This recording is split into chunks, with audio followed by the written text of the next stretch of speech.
जय गुरु जी, संगत जी। जय गुरु जी, संगत जी, सभी को जय गुरु जी। शुक्राना गुरु जी महाराज का अनंतम अनंतम शुक्राना। ओम नमः शिवाय। शिव जी सदा सहाय। ओम नमः शिवाय। गुरु जी सदा सहाय। जय गुरु जी। संगत जी, चैनल पे आप अपने सत्संग भेज सकते हैं और नंबर एक ही रहना है दोनों चैनलों पे।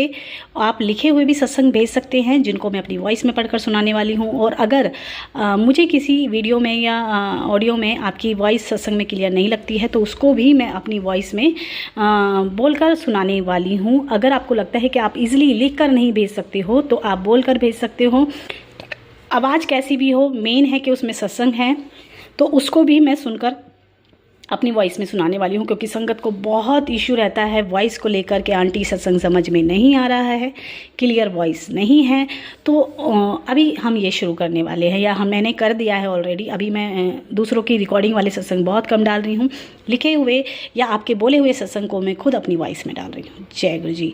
नया चैनल सब तेरा गुरु जी चैनल, प्लीज़ उसको सब्सक्राइब करें ताकि उसके फॉलोअर्स बढ़ें, उसकी रीच बढ़े और आपके पास नोटिफिकेशन आने लग जाए। क्योंकि इस वाले चैनल पे मैं 1 या 2 वीडियो डालूंगी, बाकी 1 या 2 वीडियो मैं उस पर डालूंगी। ऑटोबायोग्राफी ऑफ अ योगी भी मैं उस पर डालने वाली हूँ और शिव पुराण सावन मास में भी उस पर होने वाली है। प्लस लिखे हुए सत्संग और आपके पुराने सत्संग भी उस पर ही डालने वाली हूँ। तो बहुत कुछ नया और अच्छा और आपको पसंद भी आ रहा है, इसके लिए मैं आपको बहुत बहुत शुक्राना बोलना चाहूँगी। क्योंकि आप लोग मतलब करते हो यार, कि बहुत बहुत बहुत प्यार करते हो और ये प्यार मुझे गुरुजी से मिलता है आपके द्वारा। जय गुरु जी। संगत जी, कहते ना, हम शायद बेफिक्रे रहना नहीं चाहते, शायद हम गुरुजी को अपने जीवन की बागडोर सौंपना नहीं चाहते, तभी हम परेशान हैं, तभी हम हर वक्त एक इरिटेशन में रहते हैं, हर चीज़ को अपने ऊपर लोड लेते हैं। कहते हैं ना, जिसके काम खुद परमात्मा करे वो क्यों डरे। और कहते हैं ना, एक भगत हुए, बहुत बड़े भगत हुए, जब वो बहुत आलसी थे, बहुत ज़्यादा आलसी थे, इतने आलसी थे कि उनका काम करने का मन नहीं करता था। तो किसी महापुरुष ने उनसे कहा कि जो परमात्मा को याद करता है तो परमात्मा उनके काम खुद करते हैं। बस इतनी बात थी और उसने वो बात पकड़ ली। जब उसने ये बात पकड़ ली तो कहते, करना क्या है ये बताओ ताकि भगवान मेरे काम करे। और उन्होंने कहा कि कुछ नहीं करना है, बस उसको पुकारना है, उसको याद करना है और अपने सारे कार्य उसको सौंप देने हैं। और ऐसा ही हुआ। कुछ समय बाद कहते ना, उन्होंने इतना सिमरन किया कि परमात्मा, कहते हैं खेतों में हल चलता था और वो अपने आप से काम होते थे। तो वो पंडित जिन्होंने उसको बताया था कि ऐसे करने से परमात्मा तुम्हारे काम स्वयं करते हैं, तो उसने देखा कि ये हल चल रहा है, खेत जुत रहे हैं। तो उन्होंने उस से पूछा कि ये हो कैसे रहा है। तो पंडित जी से उन्होंने जवाब दिया कि बोला तो था आपने कि भगवान हमारे काम खुद करेंगे अगर मैं उनको याद करूँगा। तो बोले कि सच में भगवान कर रहे हैं? बोले हाँ, जो आपने बताया मैंने वो किया और अब परमात्मा मेरे काम स्वयं करते हैं। पंडित रो पड़ा कि इतनी ज़िंदगी निकल गई मुझे अपने आप को सबको बताते बताते कि भगवान हमारे काम करते हैं, लेकिन मैंने कभी उसको अपने काम दिए नहीं, कभी परमात्मा को मैंने सरेंडर नहीं किया। ये नहीं बोला कि तू कर, जैसे चाहे वैसे चला, जो चाहे वो कर, लेकिन मैंने बागडोर हमेशा अपने हाथों में पकड़ के रखी। इसीलिए मैं अपने काम स्वयं करता रहा, परमात्मा ने कभी नहीं किए। तो ये होता है संगत जी, जब तक हम डोर पकड़ के रखेंगे टाइट, कि कहते हैं ना, हम वीज़ा लगवाना है, बाहर विदेश में जाना है, गुरुजी से अरदास की कि गुरुजी ये काम कर दो। अब काम नहीं हुआ, अब लगे हम तो रोने तड़पने और बोलने। अब फिर हमने अपना सिमरन बढ़ाया और फिर अरदास की कि गुरुजी ये काम कर दो। अब कहते ना, गुरुजी कहते थे कि कई बार तुम मेरे से ज़बरदस्ती काम करा लेते हो क्योंकि वो तुम्हारे लिए सही नहीं होते। अरदास की, अगर भरोसा होता और पहली बार अरदास की थी, अगर वीज़ा कैंसिल हो गया, हम बाहर नहीं जा पाए या हम जो काम करने वाले थे वो नहीं हुआ, तो उसको हमने परमात्मा की रज़ा क्यों नहीं माना? हमने अपनी ज़बरदस्ती की, फिर दोबारा अरदास की कि ये करके दो, फिर दोबारा अरदास की कि ये करके दो, अब मैं इतनी पाठ करूँगा। और परमात्मा को वो काम करना पड़ता है। कहते ना, अगर हमारे पास एक रोबोट ऐसा आ जाए जो हमें ये बता सके कि ये काम हमारे लिए सही है, ये नहीं है, ये सही है, अब हम घर से बाहर भी निकलेंगे तो उस रोबोट से पूछ के निकलेंगे कि अभी मैं जा सकता हूँ बाहर, अच्छा मुझे नया बिजनेस करना है, मैं क्या कर सकता हूँ। अगर लिखित में ले लो संगत जी, अगर उस रोबोट ने ये कह दिया कि ये काम तुझे फंसाएगा और ये काम तुझे नहीं करना, तो चाहे हमारा कितना ही मन हो कितनी अंदर से उसके लिए मतलब हमारी ये हो कि भाई ये काम होना चाहिए, हम तुरंत पीछे हट जाएंगे उस रोबोट की बात सुन के, जो कि हम करते भी हैं। पंडितों के पास जाते हैं, पूछते हैं, पंडित हमारी पत्री देखते हैं। कई बार लड़की हमें पसंद आती है, सब कुछ अच्छा होता है, लेकिन जब पंडित ये कह देता है कि ये लड़की अच्छी नहीं है, तेरे लिए आगे दिक्कत देगी, तो हम तुरंत बैक हो जाते हैं, तुरंत पीछे हट जाते हैं कि नहीं, आगे तकलीफ़ देने वाली है। हम पंडितों पे भरोसा करते हैं, हम उस रोबोट पे भी भरोसा करेंगे, लेकिन हम गुरुजी पे नहीं करते हैं। क्यों? क्योंकि हमारे गुरुजी कहते ना, इसीलिए बोलते थे कि बैठ के मेरे नाल कनेक्शन बनाओ। हमें लगता है गुरुजी बोलते नहीं हैं, गुरुजी हमें कुछ बताते नहीं हैं। जब हम बैठना शुरू करते हैं तो गुरुजी हर चीज़ बताते हैं, हर चीज़ बोलते हैं। और जो उस परमात्मा की रज़ा में रहना सीख जाता है ना संगत जी, तो कहते हैं ना, परमात्मा खुद, गुरुजी खुद उनके काम करते हैं। हमें नहीं पता 2 साल बाद क्या होना है, गुरुजी को पता है।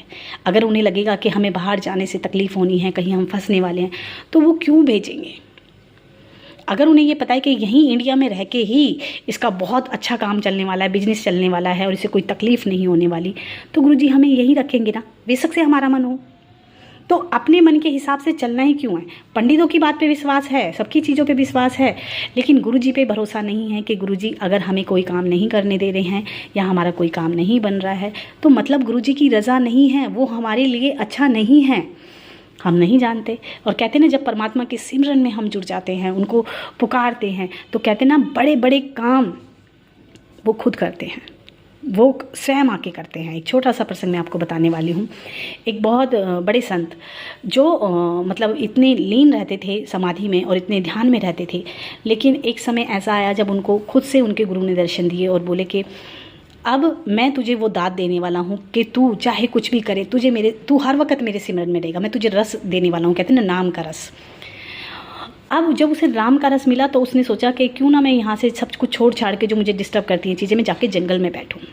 अब वो ऐसी जंगल में जाके ध्यान करने लगे जहाँ पे इंसान नहीं थे, बाकी जीव जंतु सब थे, क्योंकि जीव जंतु परेशान नहीं करते जितना इंसान करते हैं। वो अपने ध्यान में लीन रहते, अपने परमात्मा से जुड़े रहते। अब गांव के लोगों को धीरे धीरे पता चला, भाई एक जंगल में एक साधु बैठे हैं जो कि बहुत ध्यान कर रहे हैं, बहुत सिमरन में हैं। तो उनको लगा कि कहते ना, हम लोग सेवा ढूंढते हैं कि चलो किसी महापुरुष की सेवा की तो शायद थोड़ा फल हमें भी मिल जाए। अब गांव के लोग गए और उनसे कहा कि हम आपके लिए भोजन का प्रबंध करना चाहते हैं, कृपया आप हमारा भोजन स्वीकार करें। तो महापुरुष ने, उन्होंने, जो साधु थे, उन्होंने कहा कि चलो ठीक है, ले आओ, लेकिन इतना नहीं लाना, क्योंकि मैं कभी कभार खाता हूँ, दिन में 1 बार खाता हूँ, थोड़ा सा खाता हूँ, तो आप इतना खाना नहीं लाना, आप थोड़ा बहुत भोजन लाना जितना मैं खाता हूँ। और ये करो कि कभी कोई ले आता है, कभी कोई ले आए, एक ही जना नहीं करो, सब मतलब कभी कोई गांव का व्यक्ति लेके आ जाए। ऐसा ही हुआ। समय बीता, सब उस साधु की चर्चा करने लगे, उनके बारे में बातें करने लगे, और धीरे धीरे समय बीता, मतलब सबको प्रेम हो गया उन साधु से, उनके, क्योंकि वो जानते थे कि जो साधु हैं वो परमात्मा के सिमरन में हैं। सोचो कितनी बड़ी बात है कि एक इंसान हर वक्त, एक साधु परमात्मा से उसकी जुड़ी हुई है, तो उससे तो ऑटोमेटिकली प्यार हो जाएगा। समय बीता, अकाल पड़ा, बारिश नहीं हुई संगत जी। बारिश नहीं हुई तो जितने भी कुएं वगैरह तालाब थे सब सूख गए, खेत सूख गए, खलिहान सूख गए, सब जगह ये हो गया कि अब बारिश नहीं हुई तो अब क्या होगा। पानी के लिए बहुत बहुत दूर जाने लगे। अब गांव में मीटिंग हुई और कुछ महापुरुषों ने बैठ के, जो घर कहते हैं ना गांव के बड़े होते हैं, जो तजुर्बेदार होते हैं, उन्होंने बैठ के कहा कि हमारे जंगल में जो एक साधु बैठते हैं वो इतनी मतलब परमात्मा से जुड़े हुए हैं, क्यों नहीं जाके हम उनसे कहें कि वो अपने परमात्मा से, जिनकी वो सिमरन करते हैं, उनसे अरदास करें और हमारे गांव में बारिश हो जाए। अब जाके गांव के बड़े लोग, बुज़ुर्ग लोग गए और बोले, जी हमारे यहाँ पे बहुत दिक्कत है, पानी नहीं है, दूर दूर गाँव से लाना पड़ रहा है, अकाल पड़ा हुआ है, पानी के बिना प्यासे मर रहे हैं। तो उन्होंने ये कहा कि मैं क्या कर सकता हूँ। बोले, आप कर सकते नहीं हो, लेकिन जिसकी आप हर वक्त सिमरन में रहते हो वो तो कर सकते हैं। तो बड़ाई आई उस गुरु की जिसका वो सिमरन करते थे। तो उन्होंने कहा चलो मैं कर देता हूँ, लेकिन करने वाले तो वही हैं, मैं कुछ नहीं कर सकता हूँ। अब गांव वाले जब चले गए तो उन्होंने अरदास की। कहते ना, जो परमात्मा को याद करे उसके काम खुद परमात्मा करे। अरदास करी। अगले दिन जब रात हुई तो उन्होंने जाके खेतों में बैठ गए। गांव से बाहर एक खेत, उसमें जाके बैठ गए। जब वहाँ बैठ गए तो बारिश हुई, गड़ागड़ बारिश हुई, इतनी ज़ोरदार बारिश हुई कि 2 दिन 2 रात इतनी बारिश हुई कि जितने भी तालाब कुएँ और सूखा पड़ा था वो सब हरा भरा हो गया, मतलब सबको पानी मिला। अब गांव वालों ने सोचा चलो भाई उन संत का, उन महापुरुष का हम शुक्राना करते हैं जाके, ताकि उन्होंने हमारी इतनी मदद की है तो हम जाके उनको थैंक्स बोलें और जाके लिए उनके लिए कुछ उपहार लेके जाएं। जब वो उपहार लेके गए तो वहाँ वो साधु नहीं मिले। अब साधु नहीं मिले तो इधर उधर ढूंढने लगे, तो किसी ने भाग के आए वो, और उन्होंने बताया कि अरे वो तो गांव से बाहर एक खेत में बैठे हैं। बोले खेत में बैठे थे, तो उन्होंने, जो गांव के बड़े थे, उन्होंने कहा कि आप गांव के बाहर क्यों बैठे हो, आपकी वजह से हमारे गांव में बारिश हुई है। बोले मेरी वजह से बारिश नहीं हुई है, मेरी वजह से बारिश रुकी हुई थी, क्योंकि जब तक मैं तुम्हारे गांव के करीब था तुम्हारे गांव में बारिश नहीं हुई। तो वहाँ बड़ाई उसने परमात्मा को दी। और जो बहुत कहते हैं ना, बहुत जानकार होते हैं, बहुत बुज़ुर्ग होते हैं, वो इस बात को समझ गए कि ये खुद से बढ़ाई नहीं लेने चाहते। तो उन्होंने कहा कि अच्छा आपने नहीं की, लेकिन आपने जिससे प्रार्थना की, जिस गुरु के सिमरन में आप रहते हैं, जिससे प्रार्थना की उसने तो बारिश की। तो उन्होंने कहा कि चलो फिर जब उन्होंने बारिश की है तो शुक्राना भी उनका जाके बोलते हैं। तो उन साधु के साथ उनके गुरु के पास वो गए, जाके मत्था टेका, उनसे आशीर्वाद लिया और शुक्राना किया, जो उस वक्त चोली में नहीं थे। और इस तरीके से गुरु को ही वड़ाई दी, अपने आप को वड़ाई नहीं दी कि मैंने बारिश की है। अभिमान नहीं आया, नीवापन था, और हमेशा गुरु को आगे रखा। तो वही है संगत जी, हमें इस चीज़ को समझना होगा कि जब हम गुरु की रज़ा में रहने लगते हैं तो गुरु जी हमारे काम खुद करते हैं। और जब हम गुरु को रास्ता बताने लगते हैं कि गुरु जी ये करना है, ऐसे करना है, इसको ऐसे लेके जाना है, इसको यहाँ से निकालना है, हमें पता नहीं है, रात का खाना खाया, सुबह तो याद नहीं है कि क्या खाया है, आगे तक की प्लानिंग हम गुरुजी को बता सकते हैं क्या? उस परमात्मा को हमें इंस्ट्रक्शन देने की ज़रूरत है। और अरदास भी हम करते हैं तो हम अपनी गरीबी के लिए, अपनी दिक्कतों के लिए अरदास कर सकते हैं कि हमें प्लीज़ निकाल दो, लेकिन रास्ता नहीं बता सकते कि गुरुजी इस रास्ते चल के आप हमें निकाल सकते हो।